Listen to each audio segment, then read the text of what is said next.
Let's take a look at this story now. On the Standard is on page 12, Nation has it on page 2.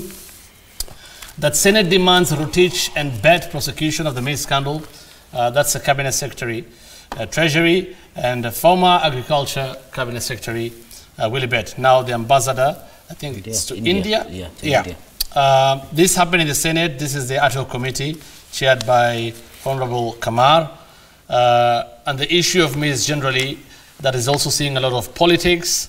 And we hear just on the still on page 2 of the Nation, we have that story about gloves come off as Kutunyi Murkomenagi on Live TV. That was on Tuesday night here at Newsnight. And former governor offers to reconcile DP with rebels. First, I don't know what you make of all this and the maize scam, and I'll start with you, Honorable Kajwang. Thank you. Senate set up a select committee to look into the maize issue, particularly that was occasioned by the Gazette notice that allowed the flooding of the Kenyan market with maize. This committee has laid its paper on the table, and next week we'll be debating the motion arising out of this report. But the highlights is what has been reported, that the CS, Rotich and Bett, because they're the ones who are responsible for what we are calling opening the floodgates. So it's almost similar to the sugar issue, that they need to take responsibility for it. But maize is a big topic in this country, not because we eat a lot of ugali. And last night I saw someone come here on Citizen TV and say that what is it so special? Why is maize so special? Why is ugali so special? And I think that is missing the point. If you fly from Wilson to Kitale, you will see thousands and thousands of acres of maize. Maize is to the economy of the people of the Rift what the lake is to the economy of the people of Nyanza, and what the ocean is to the economy of the people of the coast. So it cannot be trivialized as just the ugali on the table. It is about economies, it is about value chains, it is about livelihoods. And if we are going to allow our maize farmers to compete with substandard maize from other countries, or to compete with maize that is coming in through porous borders that have not been subjected to taxation or to the right tariff measures, then we are going to kill not just the economy of the Rift, but the economy of this country. And I do hope that this report, and Senator Cherargei is a member of this committee, has gone beyond holding public and state officers culpable, but it has also come up with proposals that can help us in future to avoid this kind of situations, that can also help us to come up with an adequate pricing mechanism for our maize farmers. Because you cannot take a position that I heard someone talk about last night, that Kenya should allow maize to come in from whichever source is cheap. That is not acceptable. I think this issue of maize has been haunting us. I think the first scandal in post-independence Kenya was about maize. And I know there are so many reasons, and personally I grew up where maize was planted. I went to school because my mother used to mop up maize from people and then sell it to the cereals and produce board. We have made these recommendations, and Senator Kajwang, I want to assure you and Kenyans that we have made radical proposals. In fact, we want now to avoid vetting at the National Cereals and Produce Board depot by ensuring that we create collection centers at the ward level. Those are legislative proposals that we are looking at, and even the budgetary allocation, so that we can ensure that we have.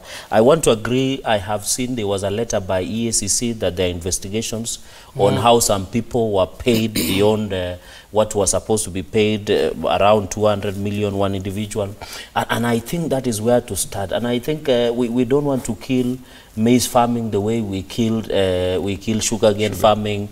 The coffee sector is also ailing, and many others. But even as we discuss, you know, nowadays, instead of addressing these issues, we shouldn't be discussing about diversification. What we should be discussing is on how to ensure we bring proper legislative framework on how to ensure that, and this report, and I hope senators, Senator Wamatangi, Senator Kajwang will support us in ensuring that these recommendations are passed in Senate, and these people who ensured that they violated the issue of Gazette notice and ensured our farmers are suffering. And I think finally, Hussein, we want to say that even as we talk today, even as I talk here, I might not be one of the biggest maize farmers, but the crop is ready, and Gladys Boshole is also a maize farmer. But the problem is that we still have the previous crop. We have not been paid up to now. But the issue is that we should try and cure. The issue, and I heard somebody saying, you know, because of pricing, we overshoot the maize by 46 million bucks, and yet the national, through SFR, is buying 2 million bucks. The issue is now we should create and ensure, and I hope now the Big Four agenda, one of the Big Four agenda is food security. I expect that the people who are driving the Big Four agenda to ensure that what are they telling us as farmers on the issue of food security, so that we don't trivialize. And I agree with Senator Kajwang. Some people are just having pedestrian talk about the issue of maize. You are discussing about a very critical and important component, and therefore let us not hide. Finally, let us not hide on the issue of diversification. I've heard people saying, oh, you know, the reason maize is not getting good prices, let us diversify, let us plant some funny macadamia and avocados, but let us, we are, by the way, Hussein, where I come from, we already diversify. I do dairy farming apart from maize. We also plant a few trees of avocados. Do you supply maize yourself? Of course I supply. Okay, I would want to ask this question because on Tuesday night with Murkomen and Kutuni, that was also an issue, because they, after talking about all these problems, they confessed that they were paid by NCPB, 3 million, I think, and 1 million, 1 point something million. And there's this question: should this, because NCPB takes just an amount of maize, very small percentage, should that small percentage be for the farmers and peasant farmers, or should it be for people who have financial muscle, like MPs or politicians or people in government? And I think that is what we'll be looking, because there are amendments that we are bringing at the NCPB Act. And I think that's a good point, and I agree with you saying that we should also discuss on how we take care of the interest of the peasant farmers that produce at the lowest level. But you know, the challenge there, it is hard because it is not politicians who grow maize.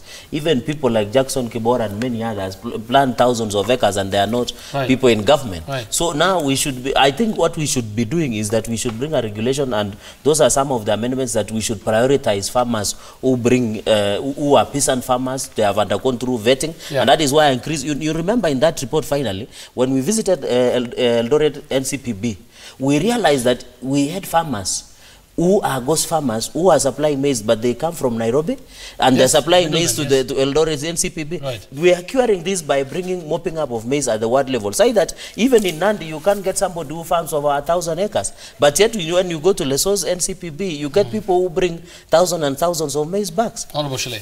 Yes, I'm glad that there is finally a report on this issue of maize, because it's been a very painful moment for people of Uasin Gishu. And the conversation that has been going on by politicians from Uasin Gishu has been about egos, not about the issues.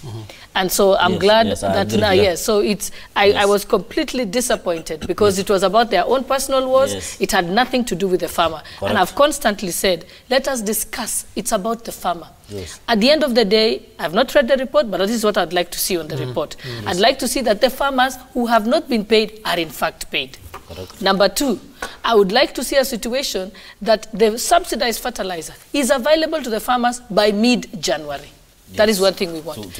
Yes. Number three, I want to see that this report has a proposal or a proposed legislation, which one of the proposals I would like, I have a proposed legislation to ensure that the price of maize is locked, and that there is a formula, because there is a logarithm on how the calculation of the cost of maize should be year by year, so that even if there is there is a shortfall, the government is able to subsidize, so the price comes back in such that the farmers are able to make a living out of it. Now, and most importantly, let us lock that formula in legislation. I'll also like to see that this report proposes that all farmers are put on a database located to their GPS location of their farm. And lastly, I would like to see that this report does have a situation, and I like you've mentioned about mopping the maize at ward level, so that we have the farmers in cooperatives, so that the smallholder farmers don't have to sell to a middleman who then sells to NCPB. They should be given priority. Yes, they should mop up their maize in cooperatives, then deliver to NCPB. And then should there be a shortfall of maize, my proposal is the law should indicate that the first people to be allowed to import maize should be the farmers themselves. Just the way we say, if there's a shortfall of sugar in the country, production, then it is the millers who should actually import, not everybody. Because then they are making business out of every time that the farmer falls. If that report has those issues, that's the most important. Because sometimes we forget and we start saying, so-and-so take responsibility, investigate so-and-so. But this next year, we have the same problem with the farmers. We must remember that the investigation is a different process. Resolving the issues and the challenges facing the farmers are of utmost important. Because the farmers in Uasin Gishu, I'm talking about Uasin Gishu, but I know in other up to Trans Nzoia are impoverished. The poverty levels are unbelievable. So I'm asking the members of parliament and leaders from Uasin Gishu, stop discussing about your egos. We don't want to hear about it. In fact, it is about the farmer. Before Senator Wamatangi comes in, as a member of ad hoc committee, we are noted those proposals, and I want to agree with Senator, Mheshimiwa Gladys, that we should not trivialize and be doing demonstrations as members of parliament. What we should be doing is using legislate and allocate budget instead of using it for what we call unnecessary cheap political publicity and competitiveness. And you know, the other day, it should have been about the maize farmer, not about our egos or about so and so. In fact, this is the right way to go. Being a charcoal farmer or a charcoal something. I hope, finally, I hope these people who have been demonstrating with farmers instead of billing, they can come to our committee of ad hoc and also give their proposals or legislative. You're talking about the three, isn't it? Of course, they know that. Kutuni and Kater and Honorable Tiren. No more. There's more. There's more. There's two camps. There's two. Yeah, but he's specifically talking about them. You know. But the point is, they always say they're talking about, yes, you can talk about legislation, but right now the farmer is suffering, whether we like it or not. Legislation can be long-term, but we are trying to cure. That's what I'm saying. There is the interim measures, of course, which is immediately make sure you pay, exactly. Make sure you have the subsidized fertilizer that they are able to plant immediately. And then in the meantime, pass legislation that come next year, the legislation is in place and the figure is secured. Finally, Honorable Matangi. Thank you. I think the two members have said quite a lot on that. But you know, we said we are very good at benchmarking on so many things. But the things that concern us most, I think that's why we are weakest. If you look at what other countries do about their farmers, first, the farming and agricultural sector is one of the most protected in successful countries. And if you go, for example, to Australia, the first question they ask you upon landing is, are you bringing in agricultural products? Because it is dear to them. If you study the economies of big countries like the USA, like Britain and so on, I mean, they have a comprehensive program on which sections and sectors of their agricultural industry that they subsidize. And I mean, there is a major reason, Hussein, why the health of a nation in what is called GDP is measured by the output and not by input from what you bring outside. And so that's why I would say that the way we've treated our farmers is unbelievably, bad. For example, like they have said, look at what NCPB has been. I mean, it's just been a collection center, and you would call it, a corruption theater. What we said here, I remember when we discussed this, why is it that so many years down the line, since this problem has been voiced, why isn't there a regulatory board within that sector that says that you can't just go to Uganda, go to this other place, bring maize? I would be actually shocked if we would even be considering commercialization of that sector with the skills that we're talking about. I mean, whereby I would even be imagining that I can front a proposal whereby Wamatangi is allowed to go and buy maize in shiploads and come and bring it. And I think that's why we have to bring this to bear and say that, one, as my colleagues have said here, maize is not just about that white commodity that you see, that is ground and eaten. It is about the livelihoods, the welfare of families and this country. And I believe the faster we have the proposals by this committee and interrogate them and then input into them, but they have to become not only a report of an ad hoc committee, they have to become law. One way or the other. Yeah, that's the only way we are able to help the farmer. Right. We have to wind it up there. But I thank you so much for making time for us this morning, Senator Cherargei, Senator Kajwang, and Senator Matangi, Woman Rep Gladys Boss-Shule. Thank you all for making time for us this morning on News Review.